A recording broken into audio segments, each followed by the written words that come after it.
Yo, good afternoon guys. Ay, nag-set up naman kami sa buong sang tipi. Kaya nag-abot na ang gipaulian nga tipi nga rubber tipi. Large siya nga tipi. So ang mga kahoy dito nga daan, palidiri sa namon ibutang.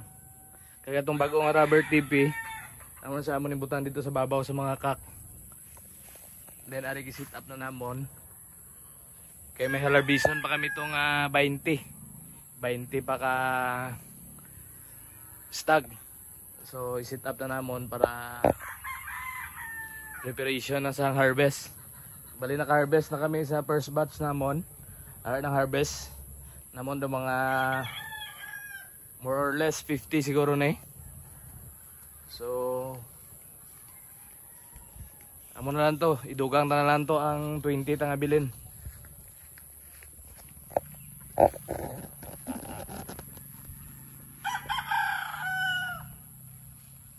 Set up namon ang tiping kahoy kag semento, giimpon lang namon. So next, ma-set up naman kami sa rubber tipi. Okay? Ara guys, atong tipi. So amo ni karon pang haulingon. Pakadto didto sa manukan. Dua ka bilog idea namon. Di diri palaba. Mamagaan nga siya pagka ano mo. Okay. Okay na.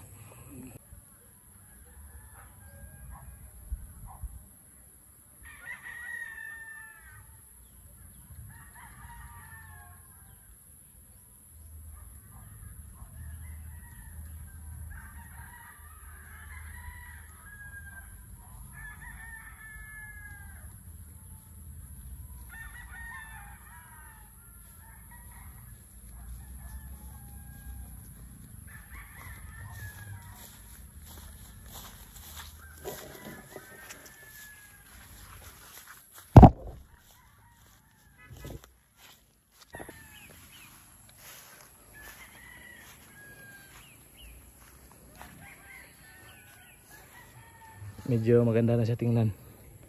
Marami ng laman. Ha?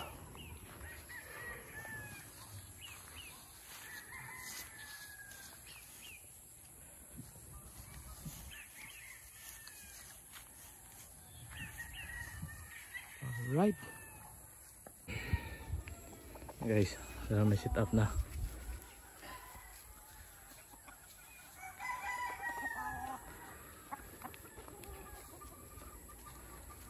Safe na tong manok.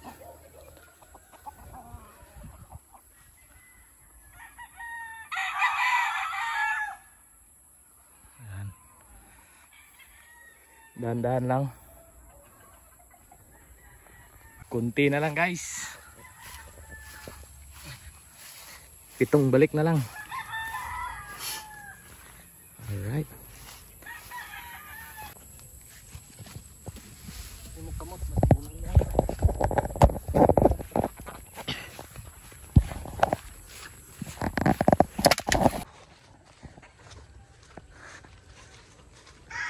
Gamay na lang.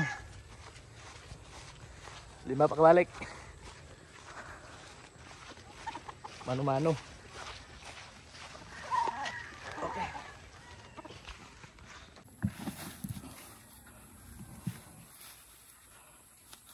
Okay. Kunti na lang.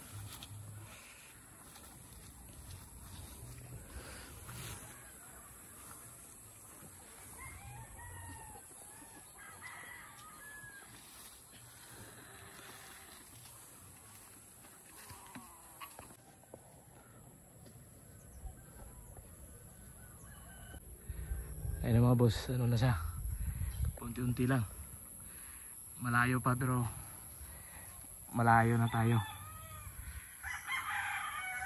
Ayan. Kunting sit up lang, pag may budget, dagdag ng mga facilities na maging komportable yung mga alaga natin. Okay. Yun, dalawang balik na lang para matapos na. Ay mga boss, dalawa na lang. Yung mga boss, last na to. Ito na ang huli. 25 pieces na rubber TP. Kakarating lang. Sit up agad para wala nang ano.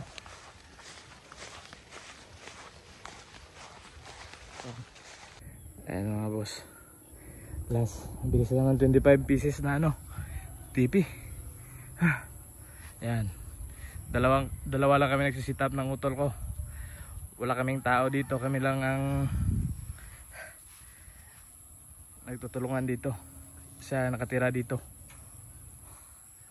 siya na lahat, pakain, breeding, yan, maintenance dito, siya na. Yan, kunti na lang,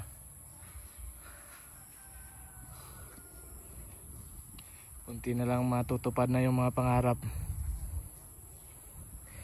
na magkaroon ng manukan na dati nasa bahay lang, nasa bakuran pa 20-20 10. Yan,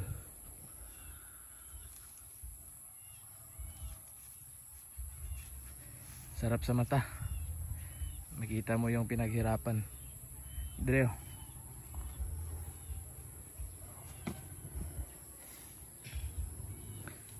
tamang tama yung harvest natin, mga 20 plus pa na ano, na stags.